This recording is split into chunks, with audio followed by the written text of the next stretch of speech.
dalam nama Tuhan Yesus Kristus kami berdoa dan mengucap syukur. Amin. Amin. Shalom Bapak Ibu.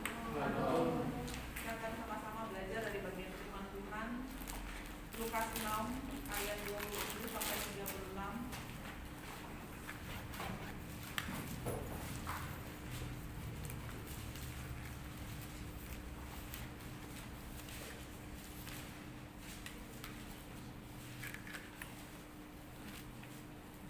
Lukas 6 ayat 27 sampai 36. Saya akan membaca untuk kita semua. Kasihilah musuhmu, ayat 27. Tetapi kepada kamu yang mendengarkan aku berkata, kasihilah musuhmu, berbuatlah baik kepada orang yang membenci kamu. Mintalah berkat bagi orang yang mengutuk kamu, berdoalah bagi orang yang mencaci kamu. Barang siapa menampar pipimu yang satu, berikanlah juga kepadanya pipimu yang lain. Dan barang siapa yang mengambil jubahmu, biarkan juga dia mengambil bajumu. Berilah kepada setiap orang yang meminta kepadamu, dan janganlah meminta kembali kepada orang yang mengambil kepunyaanmu. Dan sebagaimana kamu kehendaki supaya orang berbuat kepadamu, perbuatlah juga demikian kepada mereka. Dan jikalau kamu mengasihi orang yang mengasihi kamu, apakah jasamu? Karena orang-orang berdosa pun mengasihi juga orang-orang yang mengasihi mereka. Sebab jikalau kamu berbuat baik kepada orang yang berbuat baik kepadamu, apakah jasamu? Orang-orang berdosa pun berbuat demikian. Dan jikalau kamu meminjamkan sesuatu kepada orang, karena kamu berharap akan menerima sesuatu daripadanya, apakah jasamu? Orang-orang berdosa pun meminjamkan kepada orang-orang berdosa supaya mereka menerima kembali sama banyak. Ayat 35. Tetapi kamu kasihilah musuhmu dan berbuatlah baik kepada mereka dan pinjamkan dengan tidak mengharapkan balasan. Maka upahmu akan besar dan kamu akan menjadi anak-anak Allah yang maha tinggi. Sebab ia baik terhadap orang-orang yang tidak tahu berterima kasih dan terhadap orang-orang jahat. 36. Hendaklah kamu murah hati, sama seperti Bapamu adalah murah hati. Sedemikian jauh pembacaan firman Tuhan. Maka yang diberkati adalah kita bukan saja menjadi pendengar, tetapi menjadi pelaku-pelaku kebenaran firman Tuhan. Amin. Hari ini kita akan belajar satu tema, kasihilah musuhmu. Kasihilah musuh merupakan salah satu pengajaran Tuhan Yesus yang tidak populer. Kita bisa melihat dalam kitab Injil, khususnya dalam Matius, Lukas, bagaimana topik-topik tentang pengajaran Yesus di bukit. Nah, kalau saya hitung itu pengajaran Tuhan Yesus ada sekitar 20-an, kurang lebih 20 topik-topik yang menarik. Nah, salah satunya adalah tentang kasihilah musuhmu. Ya, kenapa saya katakan tidak populer? Karena ini adalah sesuatu yang tidak mudah untuk kita lakukan.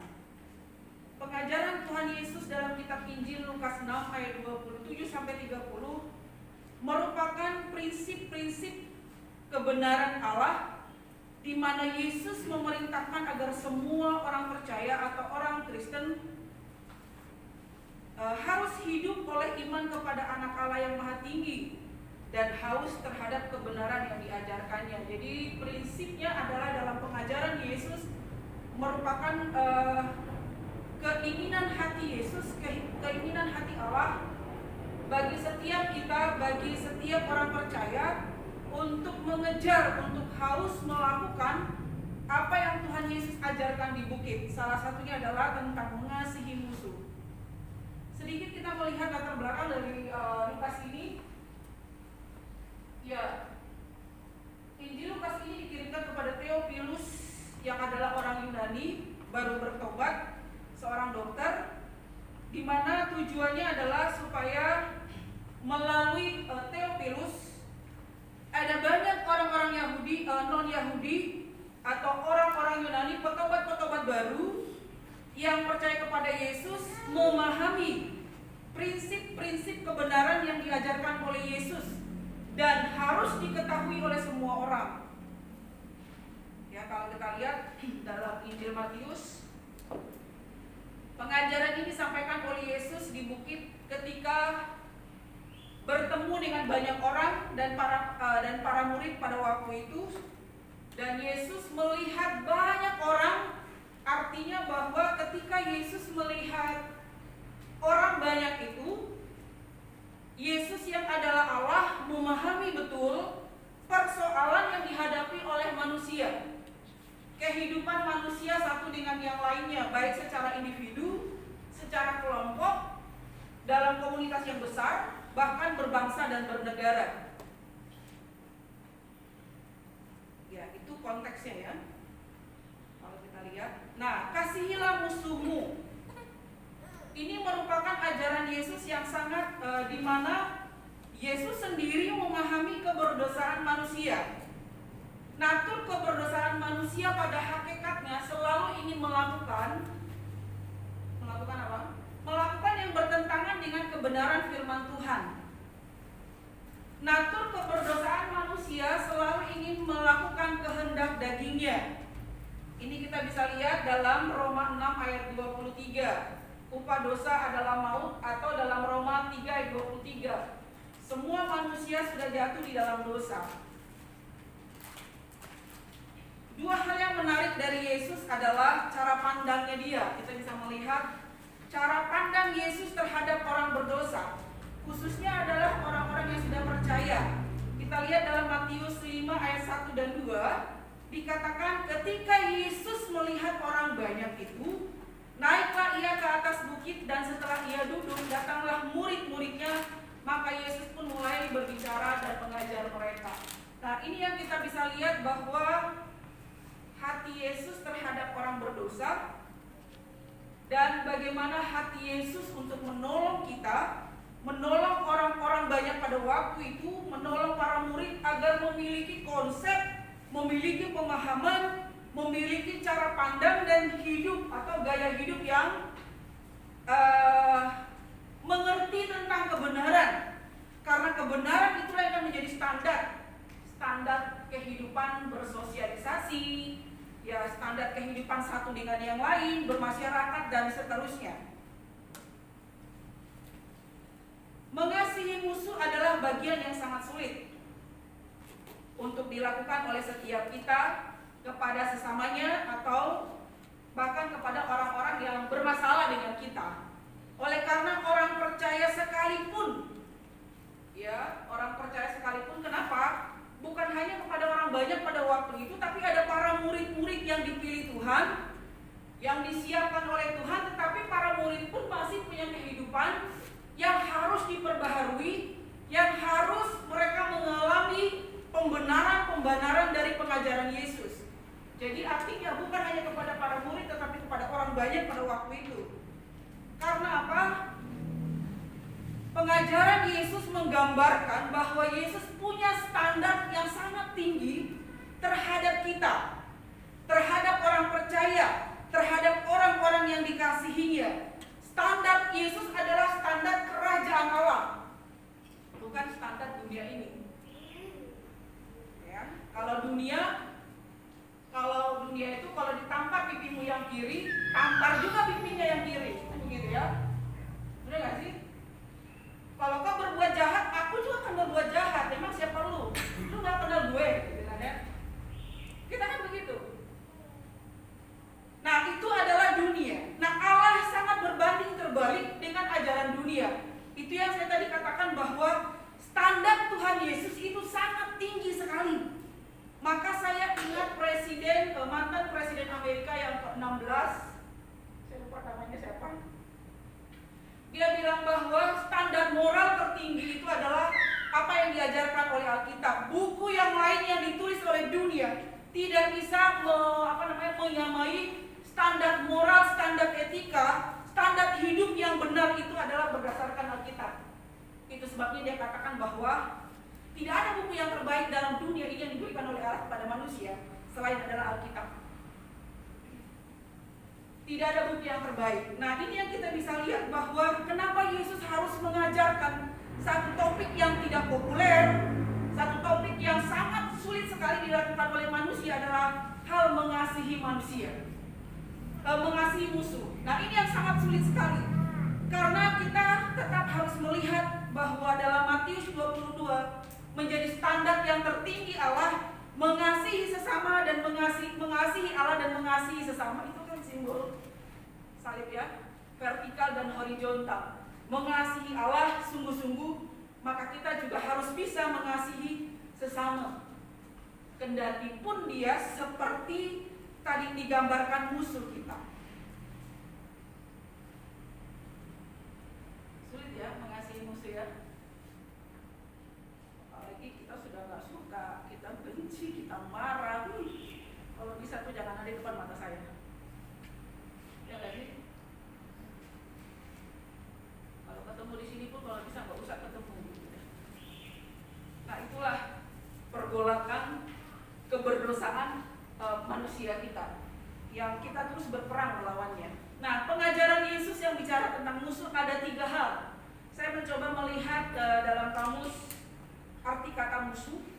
Apa sih yang dimaksudkan oleh Alkitab atau pengajaran tentang mengasihi musuh? Nah, musuh itu artinya adalah adanya perkelahian, adanya peperangan, adanya pertandingan, sehingga menjadi lawan. Jadi musuh itu sama dengan lawan, oleh karena ada sebuah konflik, adanya sebuah masalah yang sampai pada titik di mana kita saling melukai, saling menyakiti.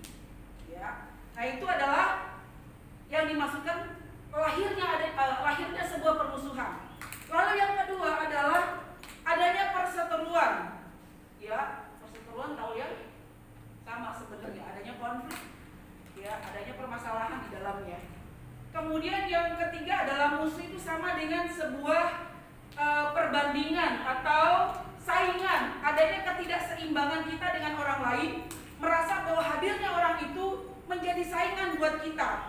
Maka muncullah yang namanya iri hati, ya, muncul kemudian dendam dan lain sebagainya. Nah, itu adalah merasa bahwa kita dengan orang lain itu ada sebuah ketidakcocokan, ada sebuah permasalahan menjadi musuh. Ya, banyak lagi yang bisa menyebabkan musuh. Nah, kemudian dalam pengertian yang lain, adanya sebuah ancaman secara global, baik mengenai kesehatan maupun keselamatan. Contoh pandemi. Ya, ini juga merupakan sebuah musuh.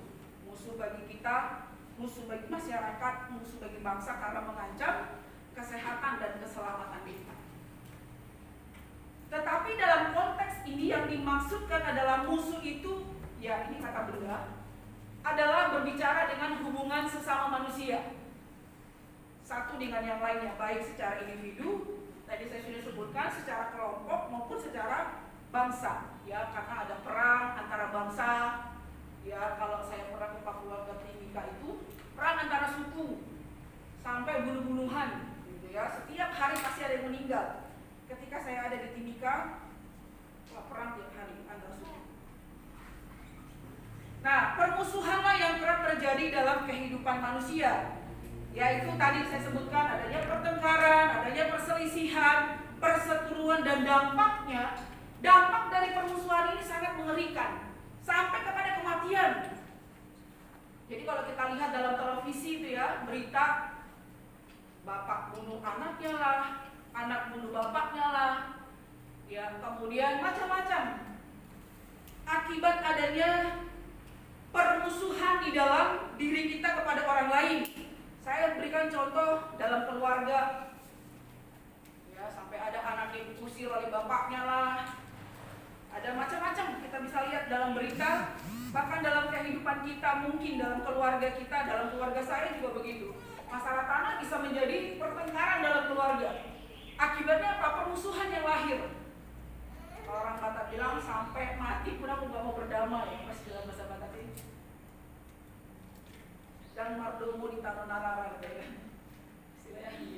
Nah, itu kan luar biasa sekali ya. Terus kemudian kalau saya ambil konteks lebih dekat kepada kita adalah lembaga sekolah kita, bukan kita ya, STT ya, banyak STT. Maka kalau ada permusuhan, perseteruan itu juga bisa menyebabkan banyak hal. STT itu jadi tidak maju lah, apalah gitu ya. Banyak sekali yang akan muncul. Kalau dalam bentuk sebuah negara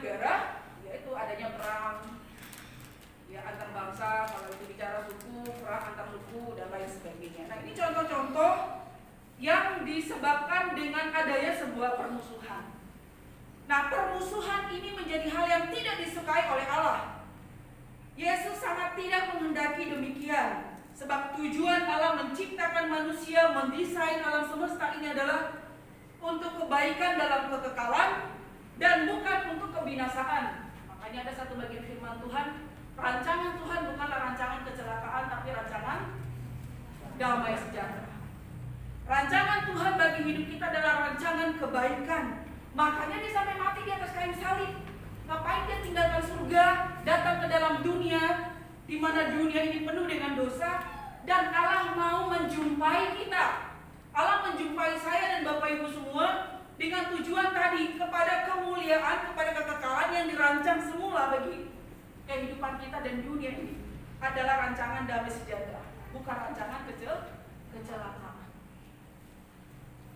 Wah, itu luar biasa banget. Maka kalau kita lihat dalam konteks hidup kita, sampai Tuhan panggil kita menjadi hamba Tuhan.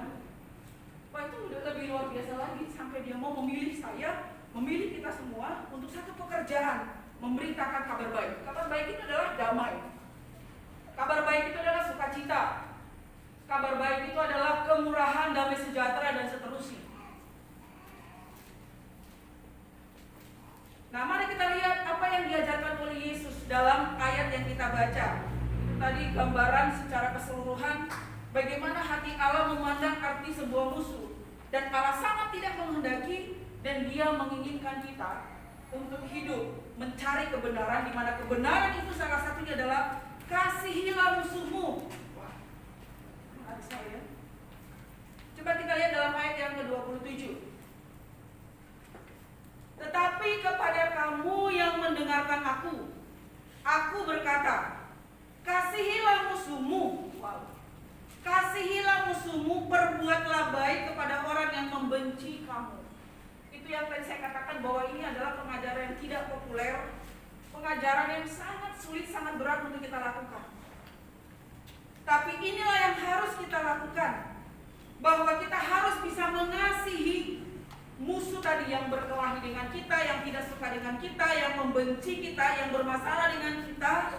Justru Allah mengajarkan, perbuatlah baik kepada orang yang membenci kamu. Lalu ayat 28 lebih ditegaskan lagi, bagaimana kita mengasihi musuh, bagaimana kemudian kita berbuat baik kepada musuh kita yang membenci kita. Mintalah berkat bagi orang yang mengutuk kamu, dan berdoalah bagi orang yang membenci kamu. Gimana kira-kira? Jangankan untuk berdoa, ketemu aja kita gak mau kan? Masa kita mau berdoa dengan orang yang melukai kita, membenci kita, musuh kita, apalagi istilah kata musuh, itu sudah negatif sekali. Tapi inilah ajaran Yesus, kebenaran yang sama-sama kita harus kejar, dan kita bisa jadikan ini sebagai habit dan gaya hidup kita. Bagaimana kebencian itu tidak ada dan tidak tinggal dalam pikiran kita dan hidup kita. Tapi bagaimana kita bisa mengasihi orang karena tujuan Allah tadi. Dengan hadirnya kita, seperti surat ini dikirimkan kepada Theophilus, supaya Theophilus menceritakan kebenaran ini kepada orang-orang non-Yahudi, agar mengerti kebenaran ini dan semua orang mengalami damai. Ini yang disebutkan tadi, bahwa mintalah berkat bagi orang yang mengutuk kamu, dan berdoalah bagi yang mencaci kamu. Ayat 29. Barang siapa menampar pipimu yang satu, berikan jugalah kepadanya pipimu yang lain. Saya pernah tampar di sini. Saya pernah ditampar. Pernah ya? Waktu kamu ditampar gimana? Sakit. Terus kamu tampar balik gak sih? Enggak. Enggak sampai karena kamu kecil ya. Benar gak sih? Gak ada kesempatan tampar. Karena yang nampar dia lebih gede gitu ya. Nah, ini memang matematika dunia. Artinya ketika kita disakiti, aku harus menyakiti kamu. Ketika aku ditampar, aku juga harus tampar kamu. Nah, inilah yang kita bisa lihat, kasih Yesus begitu besar, kasih Yesus begitu luar biasa, dan Dia tidak menghendaki pertengkaran, permusuhan, karena desain Allah semula adalah hidup dalam damai. Sehingga setiap kita diajarkan bagaimana kita mengasihi orang-orang yang menyakiti kita, mengasihi orang-orang yang membenci kita, bahkan berdoa bagi mereka yang membenci kita.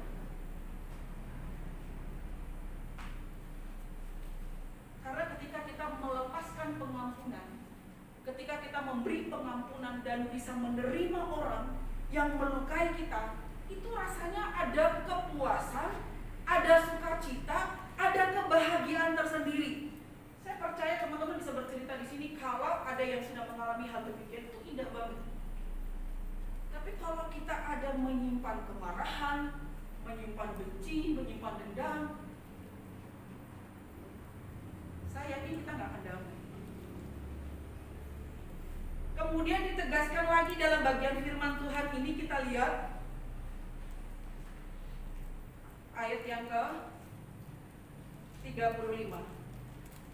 Tetapi kamu kasihilah musuhmu dan berbuat baiklah kepada mereka, dan pinjamkanlah dengan tidak mengharapkan balasan, maka upahmu besar, dan kamu akan menjadi apa? Anak-anak Allah yang Maha Tinggi. Wow. Inilah yang saya bilang tadi, standar Allah sangat tinggi sekali terhadap kita, bahwa Dia menginginkan kita semua menjadi anak-anak Allah yang Maha Tinggi, dengan kualitas, dengan karakter tadi. Tidak ada dalam diri kita lagi yang namanya permusuhan. Tidak ada lagi dalam diri kita yang namanya menyimpan benci dan dendam. Tidak ada lagi tadi karakter-karakter yang merusak hubungan kita satu dengan yang lainnya. Standar Allah terlalu tinggi bahwa kita ini menjadi anak-anak Allah. Amin. Amin. Nah, sebenarnya yang mau dimaksudkan oleh Allah dalam teks ini adalah bicara tentang bagaimana kita memiliki hati yang murah hati. Sifat murah hati seperti ayat 36. Hendaklah kamu murah hati sama seperti Bapamu adalah murah hati. Dalam Matius 5 ayat 7, berbahagialah orang yang murah hati.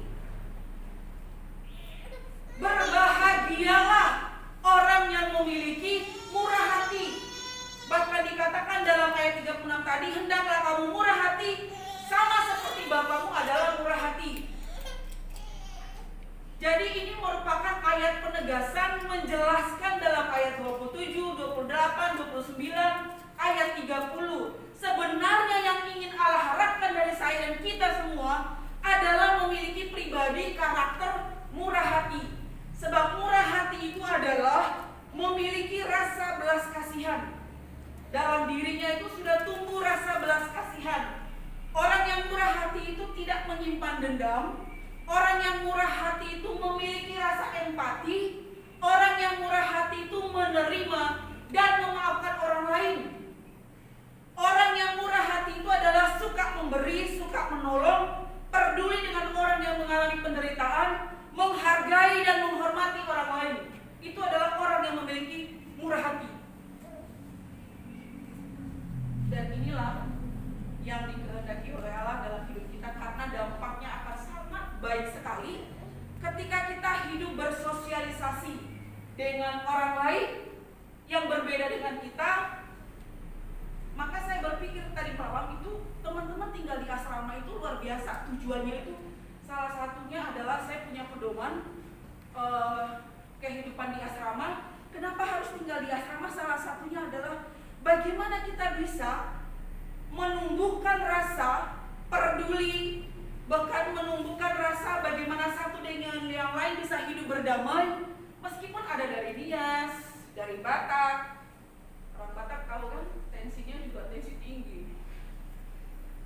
Ketemu orang Papua tensinya juga tinggi. Ketemu orang Timur tensi juga tinggi. Saya tinggal di asrama itu semua suku ada. Saya pikir dulu orang Batak yang paling keras sebelum saya masuk ke kampus.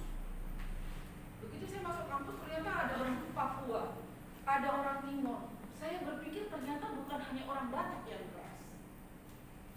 Dulu saya berpikir demikian sebelum saya masuk mengajarkan saya untuk bagaimana hidup berdampingan dengan orang lain yang berbeda dengan saya. Ya kan? Apalagi di asrama udah benci tiap hari ketemu, di kamar ketemu, di ruang makan ketemu, di ruang ibadah ketemu, di semua sesi kegiatan ketemu. Coba tuh, ya kan? Bagaimana kita mau bisa, mau gak mau akhirnya nyerah kepada Tuhan, ngapain aku mau benci kan, gak ada gunanya kan? Ketemu tiap hari,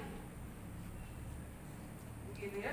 Nah ini satu pengajaran yang mengingatkan saya juga, iya ya Tuhan, ternyata saya juga perlu pemberesan untuk hal ini. Bukan hanya saya khotbahkan kepada kita semua adalah saya tahu Tuhan pasti punya maksud juga ketika saya diingatkan oleh kebenaran firman Tuhan ini. Karena ini diskusi kami juga bersama ada salah satu pertemuan. Ternyata ini yang hampir hilang di tengah-tengah situasi ini. Orang menjadi egois kan, dengan teknologi, dengan ilmu pengetahuan sekarang, dengan gadget sekarang ini. Bapak datang ke rumah, anak main gadget. Sama sebaliknya, ya kan? Bapak di rumah, mama anaknya datang juga sibuk main gadget. Gak ada lagi komunikasi yang indah satu dengan yang lainnya. Tidak ada lagi penyelesaian masalah di meja makan. Tidak ada lagi namanya di kamar ada doa bersama. Semua sudah sibuk dengan teknologi, dengan gadget, dengan berbagai hal. Nah, disinilah yang Tuhan ingatkan bahwa ini bisa berbahaya, bisa menyebabkan konflik, bisa menyebabkan permusuhan, miskomunikasi satu dengan yang lainnya. Karena itulah bahwa sebagai orang percaya, pengajaran Yesus ini menjadi peringatan buat saya dan kita semua. Bahkan kita mau perjamuan kudus, murah hati menjadi kunci dari seluruh penjelasan teks ini, ayat 27 sampai 36. Karena dengan kita murah hati, kita bisa mengampuni orang yang bersalah dengan kita. Ketika kita punya murah hati, kita bisa menolong orang lain yang mungkin berkekurangan. Dengan murah hati kita bisa mengasihi, menghormati, menghargai, sehingga hubungan sosial kita akan indah. Saya yakin kalau ini tercipta teman-teman ketika keluar dari asrama, waduh, gak enak banget gitu. Tapi kalau kalian punya kebencian di asrama, kapan saya lulus ya? Kapan saya selesai ya? Saya nggak mau balik lagi ke tempat itu. Tapi ketika ini dibangun dan kita menikmati suasana persekutuan yang indah, ada kasih, ada saling menghormati, menghargai, wah itu indah sekali. Rasa mau pergi pun sulit sekali. Nah ini yang harus kita bangun. Ini yang harus kita ciptakan terus-menerus ke depan. Bagaimana kita dengan perbedaan, dengan berbagai hal, ada masalah pasti. Tidak akan mungkin gak ada masalah. Tapi masalah bisa diselesaikan. Pasti ada jalan keluar yang terbaik. Nah, inilah yang saya bisa mengerti dari satu pengajaran Tuhan Yesus, makna dari sebuah kasih, bahwa harga diri kita bukan dilihat dari cara orang memandang kita. Harga diri kita bukan karena orang menilai kita, tidak. Harga diri kita adalah karena kebenaran firman Tuhan, standar kebenaran yang Tuhan berikan kepada kita, supaya bagaimana kita terus-menerus membangun hidup karena firman Tuhan, bukan perkataan orang lain. Amin. Supaya damai di asrama, di kampus ini, gaya hidup kita orang lain bisa melihat. Orang masuk ke kampus ini bisa rasakan sesuatu yang berbeda. Karena apa? Atmosfer kehidupan rohani dalam hidup kita di sini berdampak kepada orang lain. Pasangan kita ternyata masih muslim. Saya kira tadinya orang Kristen. Ya kan? Nah, ini doa kita bersama. Para pekerja di sini juga. Dengan lihat gaya hidup kita yang penuh tadi, komunikasi yang baik, kemurahan hati yang terpancar dari hidup kita, orang lain akan terberkati dengan hadirnya kita. Dan ini doa saya, kerinduan saya buat hidup saya juga. Sebelum Tuhan Yesus panggil saya, bagaimana kemudian ini menjadi habit dan gaya hidup kita, saya secara pribadi. Kiranya biarlah ini menjadi berkat buat kita. Kejarlah kemurahan hati bersama dengan Tuhan, intimasi dengan Tuhan, beliau akan menolong kita mengalami pembaharuan tiap-tiap hari. Dan ini tidak diajarkan di buku yang lain, hanya Alkitab yang mengajarkan hal ini. Berbahagialah orang yang murah hati, sebab mereka yang mempunyai kerajaan surga, ya kan? Dan ini amin. Baik, kita berdoa, kita mengucap syukur untuk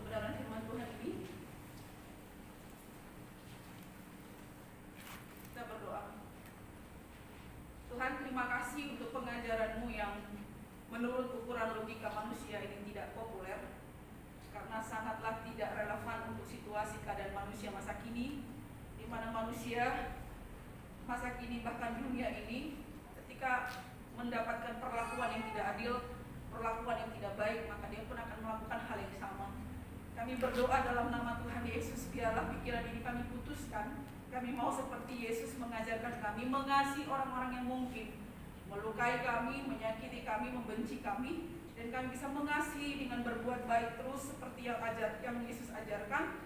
Kami benar-benar bisa berdoa dan mempraktekannya dalam hidup kami. Sanggupkan kami Tuhan, sebab tanpa pertolongan Roh Kudus kami tidak akan mampu. Dengan kekuatan dan pikiran kami juga kami tidak akan mampu. Kami memerlukan kuasa Roh Kudus menolong dan menuntun kami untuk melakukan apa yang diajarkan oleh Yesus kepada kami untuk siang hari ini, supaya kami juga boleh menjadi berkat bagi banyak orang. Terpujilah Engkau Bapa, dalam nama-Mu kami bersyukur untuk kebenaran firman-Mu. Amin. Amin.